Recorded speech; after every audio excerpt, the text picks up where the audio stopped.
Morning friends. अब हम लोग हिंदी माध्यम में भी केमिस्ट्री को स्टडी करने जा रहे हैं और जिसके अंतर्गत हम लोग सबसे पहला चैप्टर जो शुरुआत कर रहे हैं वो 12th का बिलियन चैप्टर है। बिलियन चैप्टर में हम लोग क्या क्या पढ़ेंगे, सबसे पहले उसको देखेंगे। बिलियन चैप्टर 12th के लिए कितना इम्पोर्टेंट है, इसमें किस किस टॉपिक से पूछा जाता है, वो टॉपिक क्या हार्ड है कि इजी है, ये सारे बातों को हम लोग को देखते हुए ये चैप्टर शुरू करेंगे। तो सबसे पहले हम आपको बताते हैं कि ईयर वाइज बिलियंस टॉपिक में कितना क्वेश्चन पूछा गया है और जनरली कितना पूछा जाता है। तो हम लोग सबसे पहले देखते हैं 2019 में जो देख रहे हैं बिलियन चैप्टर से 10 नंबर का क्वेश्चन पूछा गया। 2018 में बिलियन चैप्टर से 2 से 4 नंबर का क्वेश्चन पूछा गया। यहाँ पर 8 से 10 कहें ठीक रहेगा, 8 से 10, 1-2 हो सकता है मिस हो गया हुआ। तो 2019 8 से 10 क्वेश्चन पूछा गया है। एक अनुमान हम देखे भी है कुछ रफली में। तो 2018 में देखे 2 से 4 क्वेश्चन पूछा गया, 2 से 4 नंबर का क्वेश्चन पूछा गया है। यहाँ 2019 में 8 से 10 नंबर का। 2017 में जो क्वेश्चन पूछा गया है वो 8 से 10 नंबर का क्वेश्चन पूछा गया है। 2016 में 8 नंबर का क्वेश्चन पूछा गया है। 2015 में 9 नंबर का क्वेश्चन पूछा गया है। तो इस तरह से हम लोग देख रहे हैं कि ये बिलियन चैप्टर जो है इसमें हर साल 8 से 10 नंबर का क्वेश्चन पूछ ही लिया जाता है। एक्सेप्शन कहिए ये 18 में उतना ज्यादा क्वेश्चन हमको देखने में नहीं मिला है क्वेश्चन बैंक में। तो ये और जनरली हम लोग देख रहे हैं तो 8 से 10 नंबर तक का क्वेश्चन इस चैप्टर से हर साल पूछा जा रहा है। तो ये चैप्टर एक तरह से बहुत ही इंपॉर्टेंट चैप्टर है 12th के लिए।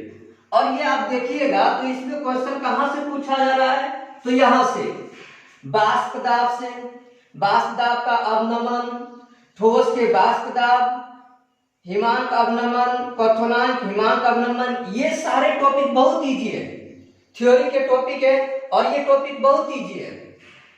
इसलिए इस टॉपिक से बिलियन चैप्टर से हमें नंबर उठाना बहुत आसान है क्योंकि थ्योरी पूछा जाता है। यहाँ पर जो ऑब्जेक्टिव क्वेश्चन है उसमें भी थ्योरी पूछा जाता है यहाँ पर। तो इस तरह से बिलियन चैप्टर जो है 12th के लिए नंबर के दृष्टिकोण से बहुत इजी चैप्टर है। तो आइए अब हम देखते हैं कि इस बिलियन चैप्टर में क्या क्या हम लोग पढ़ेंगे। तो सबसे पहले हम लोग पढ़ेंगे बिलियन क्या होता है, बिलियन का प्रकार। उसके बाद हम लोग पढ़ेंगे विलेयता, एक तरह से बिलियनों की सांद्रता की इकाई, मोलरता, मोलरता, नॉर्मलता, ये सब हम लोग पढ़ेंगे बिलियन के सांद्रता की इकाई के अंतर्गत। फिर हम लोग पढ़ेंगे विलेयता। विलेयता कहने का मतलब क्या हो गया, विलेयता कहने का मतलब हो गया किसी सॉल्यूशन में जब हम लोग किसी चीज को सॉल्यूबल करते हैं। जैसे कहेंगे अगर हम लोग एक कंटेनर में वाटर में पानी में क्या कर रहे हैं, चीनी को घोल रहे हैं, पानी में चीनी को हम लोग क्या कर रहे हैं, घोल रहे हैं। तो पानी में जब चीनी को घोलेंगे तो चीनी का विलेयता देखेंगे वाटर में कितना है। अर्थात कहने का मतलब ये हुआ कि चीनी पानी में कितना अधिक से अधिक मात्रा में घुल सकता है। तो वो इसको हम लोग कहते हैं विलेयता। विलेयता चेक करते हैं इकाई आयतन के अनुसार। जैसे 1 लीटर पानी लिए, 1 लीटर पानी में कितना अधिक से अधिक चीनी घुल सकता है, तो वो हम लोग विलेयता को कहते हैं, उसे हम लोग विलेयता कहते हैं। विलेयता जानेंगे।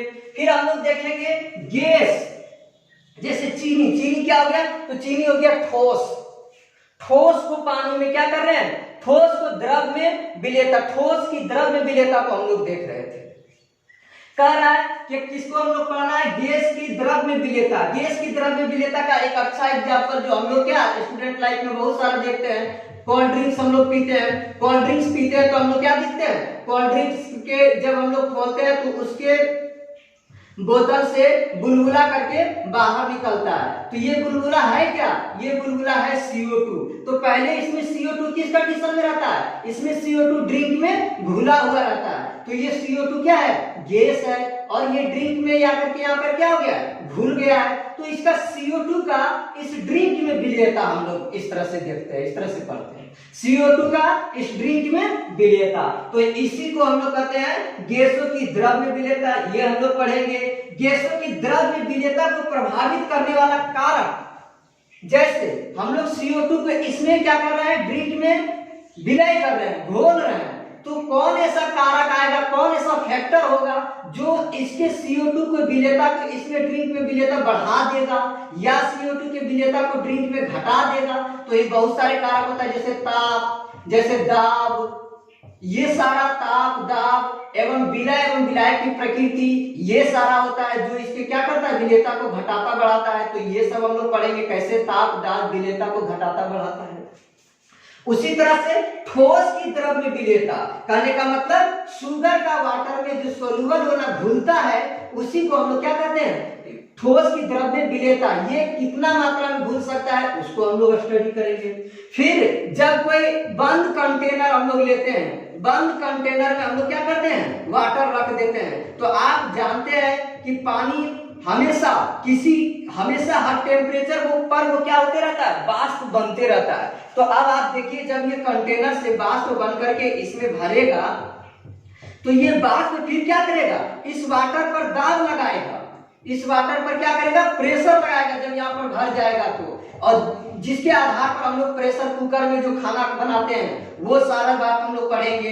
तो यहाँ पर ये वाष्प क्या करेगा, इस पर दाब लगाएगा, तो उसी वाष्प दाब को हम लोग को पढ़ना है, वाष्प दाब को। फिर हम लोग देखेंगे वाष्प दाब में अवनमन, अवनमन मतलब क्या होना, घटना, अवनमन मतलब घट जाना। कौन ऐसा फैक्टर आएगा जिससे वाष्प दाब क्या हो जाएगा, घट जाएगा, वो हम लोग पढ़ेंगे। फिर वाष्प दाब का आपेक्षिक अवनमन, आपेक्षिक करने का मतलब बहुत थोड़ा सा कम, जो साइंटिस्ट राउल्स के नियम के अनुसार देखेंगे कि कैसे उसमें थोड़ा सा वाष्प का दाब थोड़ा सा क्या हो जाता है, कम हो जाता है। फिर हम लोग पढ़ेंगे क्वथनांक में उन्नयन, क्वथनांक में उन्नयन। क्वथनांक करने का मतलब होता है जब हम लोग पानी को बॉईल करते हैं, पानी को उबालते हैं, तो उबालने के दौरान हम लोग देखते हैं एक खास टेम्परेचर पर जब हम लोग पानी को धीरे धीरे गर्म करते हैं तो एक समय के बाद पानी उबलना शुरू कर देता है, तो उसी को हम लोग कहते हैं क्वथनांक। तो ये जो क्वथनांक का उन्नयन, उन्नयन मतलब वृद्धि होना, कब क्वथनांक, कब जो है पानी का बॉईल का जो पॉइंट होता है टेम्परेचर, वो कब क्या करेगा, इंक्रीज कर जाएगा, वो हम लोग देखेंगे। हिमांक का अवनमन, हिमांक कहने का मतलब हुआ बर्फ का जमना। हिमालय, हिमालय जानते हैं, हिमालय क्या है, बर्फ से लदा हुआ है, तो वहीं से बना हिम, और हिम को मतलब क्या हो गया, बर्फ। तो ये जो हिमांक का अवनमन, अवनमन मतलब क्या होता है, घटना। तो कैसे फ्रीजिंग पॉइंट, किसी चीज का फ्रीजिंग पॉइंट, किसी चीज को हम लोग क्या कर सकते हैं, देखते हैं हाइट, जब हम लोग जाते हैं बहुत ठंडा क्षेत्र में तो क्या करते हैं, देखते हैं वहां पर सारा चीज जम जाता है, तो हम वहां पे सोचते हैं कि उसमें क्या मिलाया जाए कि वो जल्दी जमे नहीं। तो वो सारा टॉपिक हम लोग इसके अंतर्गत पढ़ेंगे, हिमांक का अवनमन के अंतर्गत, कि उसका फ्रीजिंग पॉइंट जो है, उसका हिमांक पॉइंट जो है, उसको हम लोग क्या कर दे, घटा दे, जिससे वो क्या हो, जल्दी जमे नहीं। ये हम लोग पढ़ेंगे। फिर यहाँ पर हम लोग पढ़ेंगे विसरण। विसरण करने का मतलब हुआ आप एक अगरबत्ती को किसी जगह पे ठोस दीजिए जला करके, तो उसका गैस क्या होता है, धीरे धीरे पूरा रूम में फैल जाता है। तो ये जो पूरा रूम में फैल जाता है इसी को हम लोग क्या कहते हैं, विसरण कहते हैं। तो ये विसरण कैसे होता है इसको हम लोग पढ़ेंगे। प्रासरण, प्रासरण क्या होता है, प्रासरण और प्रासरण दाब, ये प्रासरण हम लोग देखते हैं वाटर के केस में। वाटर के केस में क्या होता है, जब वाटर क्या करता है, एक साइड से दूसरे साइड फ्लो करता है और उस फ्लो को हम लोग प्रासरण कहते हैं। और जब हम लोग प्रासरण क्या करते हैं, फ्लो को रोकना, प्रासरण पर दाब लगाना, फ्लो को रोकने के काम करता है। तो ये हम लोग यहाँ पे स्टडी करेंगे प्रासरण के दाब के अनुसार। दूसरा अनुसंख्य गुण धर्म, कोलिगेटिव प्रॉपर्टी, आणविक द्रव्यमान, अणुओं का द्रव्यमान का गणना कैसे करते हैं ये हम लोग पढ़ेंगे। और असामान्य मोलर द्रव्यमान, कैसे मोलर द्रव्यमान चेंज कर जाता है, ये सारा टॉपिक्स हम लोग क्या करेंगे, विलियम के अंतर्गत पढ़ेंगे। फिर हम लोग कह देते हैं कि कुछ टॉपिक्स देखिए, विसरण, प्रासरण, प्रासरण दाब, यहाँ से लेकर के क्वथनांक का उन्नयन, हिमांक का उन्नयन, वाष्प दाब का अपेक्षिक अवनमन, राउल्ट्स नियम, हेनरीज लॉ, ये वाष्प दाब का अवनमन, ये गैस में भी आता है कि हेनरीज लॉ। तो यहाँ पर हम लोग ये टॉपिक एक तरह से कहिए 3 2 5 1 6 टॉपिक्स जो है आप बहुत इंपॉर्टेंस है। और मैंने देखा 2019 से लेकर के 2015 तक के क्वेश्चन में इस 6 टॉपिक से बहुत ज्यादा क्वेश्चन पूछा गया है। तो फ्रेंड्स, आज से हम लोग सॉल्यूशन चैप्टर की शुरुआत कर रहे हैं। सॉल्यूशन चैप्टर को हम लोग सिलसिलेवार से टॉपिक वाइज पढ़ते जाएंगे और उसके बाद हम इम्पोर्टेंट क्या है, इसमें कौन सा टॉपिक्स है, उसे आपको साथ के साथ बताते जाएंगे। आप इसे ध्यान से पढ़े, आपको पढ़ने में इंटरेस्ट आएगा, इसका मैं आपको विश्वास दिलाता हूं।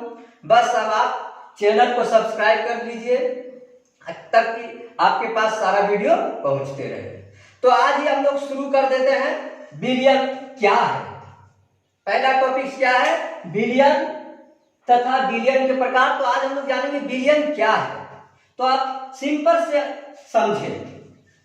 सिंपल से क्या समझना है? जैसे हम एक कंटेनर लिए, इस कंटेनर में क्या किए, वाटर है और सारा सॉल्वेंट हो सकता है और सारा विलायक हो सकता है। यहाँ पर कह रहे हैं वाटर के जगह पर बहुत सारा होता है, जैसे हम लोग क्या करते हैं दारू में भी घोलते हैं। तो यहाँ पर वाटर ले लिया हम लोग और वाटर में हम लोग क्या डाल रहे हैं, चीनी डाल रहे हैं। वाटर में हम लोग डाल रहे हैं चीनी। चीनी वाटर में जाकर क्या हो जाता है, घुल जाता है। चीनी वाटर में जाकर के घुल गया। घुलने के बाद एक हमारा क्या तैयार हो गया, एक विलयन तैयार हो गया। चीनी का वाटर में घुलना एक प्रकार के विलयन तैयार हो गया। और यहीं से हम लोग डिफाइन करेंगे, परिभाषा लिखेंगे विलयन का। तो क्या लिखेंगे, 2 या 2 से अधिक पदार्थ। हम लोग यहाँ पे चीनी भी ले सकते हैं और कुछ चाहे तो और इसमें घुला सकते हैं, नींबू डाल सकते हैं और चाहे तो घुला सकते हैं। तो 2 या 2 से अधिक पदार्थ का कैसा मिश्रण होना चाहिए। और सबसे पहली बात, 2 या 2 से अधिक पदार्थ जो होना चाहिए वो अक्रिय होना चाहिए। ऐसा नहीं कि हम लोग चीनी और वाटर को मिलाए तो चीनी और वाटर रिएक्शन करके कुछ और बना दें, ऐसा नहीं होना चाहिए। सबसे पहले इसीलिए कह रहा है 2 या 2 से अधिक रासायनिक रूप से अक्रिय पदार्थ। रासायनिक रूप से अक्रिय कहने का मतलब क्या होगा कि ये दोनों पदार्थ आपस में रिएक्शन ना करें, रिएक्शन करके कोई दूसरा कंपाउंड ना बनाए। तो यहाँ इसीलिए कह रहा है 2 या 2 से अधिक रासायनिक रूप से अक्रिय पदार्थ का समांगी मिश्रण। समांगी कहने का मतलब हुआ कि यहाँ पे जो वाटर और चीनी का मिक्सचर बना है उसमें क्या होता है, हम लोग स्वीटनेस देखते हैं तो हर जगह पे उसका स्वीटनेस क्या हो, समान हो। समान कहने का मतलब अगर यहाँ से हम लोग 1 चम्मच क्या वाटर और चीनी के सॉल्यूशन को निकाले तो यहाँ से जो इसका स्वीटनेस होगा, यहाँ से जो इसका मीठापन होगा, वही अगर हम लोग यहाँ से निकालते हैं तो उसका भी मीठापन क्या होना चाहिए, सेम होना चाहिए। तो इसी को हम लोग क्या कहते हैं, समांगी मिश्रण कहते हैं। तो हम लोग क्या कह रहे हैं, 2 या 2 से अधिक पदार्थ कैसा होना चाहिए, ये पदार्थ केमिकली रूप से अक्रिय होना चाहिए, रासायनिक रूप से क्या होना चाहिए, दोनों में रिएक्शन नहीं होना चाहिए। रासायनिक रूप से अक्रिय पदार्थ का समांगी मिश्रण, मतलब वो जो मिश्रण तैयार हो वो समान हो, तो इस मिश्रण को हम लोग क्या कहेंगे, विलयन कहेंगे। आप लोग समझ गए होंगे दोस्त। यहां से 2 या 2 से अधिक पदार्थ, कैसा पदार्थ होना चाहिए, रासायनिक रूप से अक्रिय होना चाहिए और साथ में ये दोनों पदार्थों का जो मिश्रण होना चाहिए वो एक समान होना चाहिए। हर जगह पे मिश्रण के हर जगह पे एक समान होना चाहिए, तो उसे हम लोग क्या कहेंगे, विलयन कहेंगे। विलयन में अब फिर एक बात समझना है।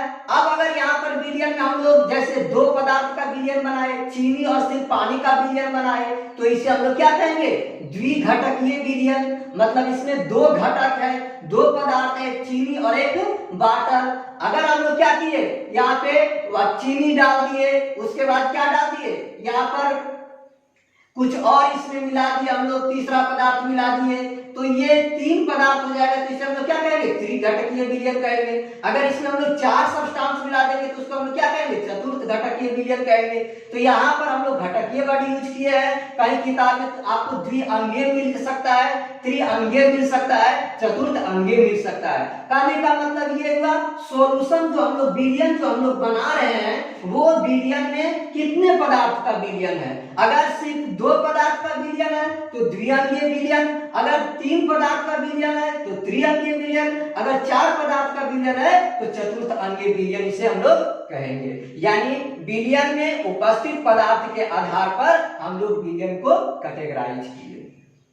मेनली हम लोग को इस चैप्टर में जो पढ़ना है वो द्विअंगीय विलयन। द्विअंगीय विलयन करने का मतलब क्या हुआ, 2 पदार्थ से बना हुआ विलयन के बारे में हम लोग इसमें डिटेल से स्टडी करेंगे। तो 2 पदार्थ से विलयन जब बनेगा तो उस विलयन में वो दोनों पदार्थ को क्या कहलाएगा, यहां पर ध्यान से देखिए आप। 1 मिनट आपको उस तरफ की ओर हम ले चलते हैं थोड़ा।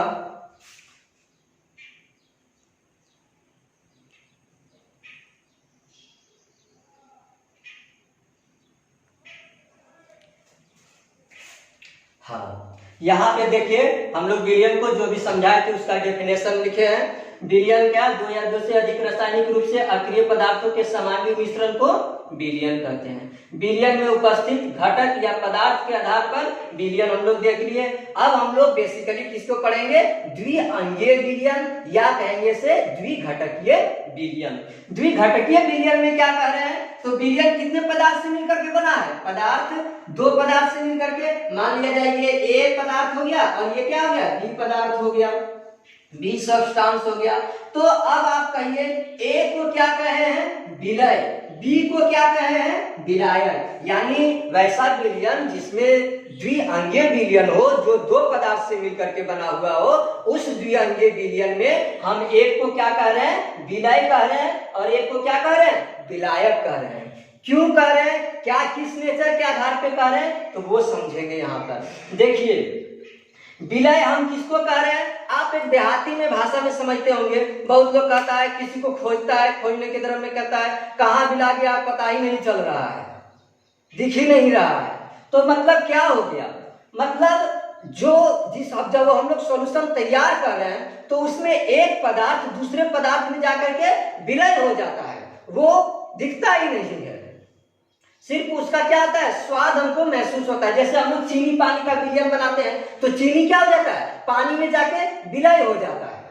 तो हम लोग कहेंगे कि पानी, चीनी क्या हो गया, विलय हो गया, और पानी क्या हो गया, विलायक हो गया, जो उसको क्या किया, अपने में मिला लिया है, अपने में मिला लिया है। तो उससे हम लोग क्या कर रहे हैं, विलायक कर रहे हैं। अब इसको अगर परिभाषित करना रहे तो हम लोग क्या कहेंगे, विलायक को अभी हम लोग सबसे पहले अगला लेक्चर में हम लोग देखेंगे विलायक और विलय के निर्धारण कैसे करते हैं, उसके आधार पर हम लोग विलय और विलायक को बताएंगे। लेकिन एक जनरल डेफिनेशन जो होता है विलय और विलायक का, वो ये होता है किसी विलयन में अधिकतम मात्रा में पाए जाने वाले पदार्थ को विलायक कहते हैं, किसी विलयन में न्यूनतम मात्रा में पाए जाने वाला पदार्थ को विलय कहते हैं। तो क्या कहेंगे, विलयन में न्यूनतम मात्रा में पाए जाने वाले पदार्थ को क्या कहेंगे हम लोग, विलय कहेंगे, और विलयन में अधिकतम मात्रा में पाए जाने वाले पदार्थ को हम लोग क्या कहेंगे, विलायक कहेंगे। फिर हम लोग इसको परिभाषित करते हुए आगे क्लास में आगे की ओर चलेंगे। तो आप लोग आज देख लिए टॉपिक्स कितना इंपॉर्टेंट है, इसलिए आपको ये वीडियो अब विलयन का ध्यान से देखते जाना है और ध्यान से पढ़ते जाना है। Thank you.